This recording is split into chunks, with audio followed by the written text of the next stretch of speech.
মানব পাচারের অন্যতম রুট বেনাপোলের পুটখালি সীমান্ত। প্রশাসনের চোখ ফাঁকি দিয়ে পাচারকারীরা প্রতিদিন সীমান্ত দিয়ে নারীদের তুলে দিচ্ছে ভারতের আদম ব্যবসায়ীদের হাতে। আর পাচারকারী চক্রের ফাঁদে পড়ে প্রতিনিয়ত প্রতারিত হচ্ছেন শত শত নারী শিশু। তবে বিজিবির 23 ব্যাটালিয়ন অধিনায়কের দাবি, মানব পাচার অনেকটাই কমে এসেছে। রুবিনা ইয়াসমিনের রিপোর্ট, ক্যামেরায় ছিলেন আব্দুর রউফ। যশোরের বেনাপোলের আমরাখালী থেকে পুটখালি সীমান্ত পর্যন্ত যে পথটি মানব পাচারে ব্যবহার করা হয় তা পরিচিত চোরের রাস্তা নামে। সেই পোতা এলাকায় এই রাস্তা দিয়ে মোটর সাইকেলে করে চলে মানব পাচার। ধুর নামে পাচার করা হয় নারী শিশু সহ সব বয়সের মানুষ। এমনই এক পাচারের দৃশ্য ধরা পড়ে 21-এর ক্যামেরায়। কোথা থেকে নিয়ে এসেছে? এই যমুনার পোস্টের এখান থেকে, ওই যে দোকান আছে না, দোকানের ওখান থেকে নিয়ে আসে। মানে প্রতিদিনই কি এগুলো করেন?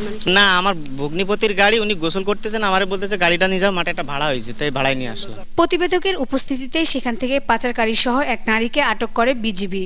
পরিচয় আমার কিছু দেয় নাই, ওখান থেকে ফোন করে পরিচয় দেয় না, সত্য কথা কইতে না, পরিচয় দেয় না। আর উনি যদি মিথ্যাটা যদি বলে, সেটা আমার কিছু করার নাই রে ম্যাডাম। তবে পাচার হওয়া এসব মানুষের অনেকেই জানে না তারা বিক্রি হয়ে গেছেন। আমারও বলছেন দেখার জায়গা আছে, মানে ঘোরার মতন আছে, এই জন্য আমি আসছি। আমি তো জানি না, শুনি।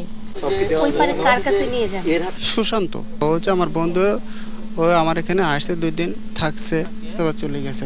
এখানেই শেষ নয়, তাদের মুক্ত করতে ক্যাম্পের আশেপাশে দেখা যায় দালালদের, আর তাদের মুক্ত হতে সময় লাগে মাত্র কয়েক মিনিট। অথচ পুটখালি সীমান্তে মানব পাচার রোধে নিজেদের সাফল্যের কথা তুলে ধরেন বিজিবির 23 ব্যাটালিয়নের অধিনায়ক।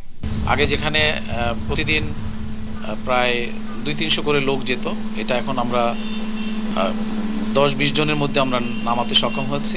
পরে ক্যাম্প থেকে আটকদের নেওয়া হয় বেনাপোল বন্দর থানায়। সেখানেও দেখা মেলে দালাল চক্রের সহযোগী।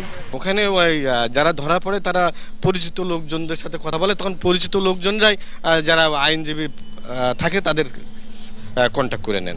অবশ্য আইন অনুযায়ী ব্যবস্থা নেওয়ার কথা জানান থানার ভারপ্রাপ্ত কর্মকর্তা। বিজিবি যে কিছু আসামি নিয়ে আসলে আমাদের কাছে তারা হস্তান্তর করলে আমরা নিয়ম অনুযায়ী আবার সেটা কোর্টে সেন্ট আপ করি। তাদের সাথে আমাদের সম্পর্ক ভালো। ভুক্তভোগীরা চান মানব পাচার রোধে সীমান্তে আরও কঠোর নজরদারি রাখবে আইন শৃঙ্খলা বাহিনী।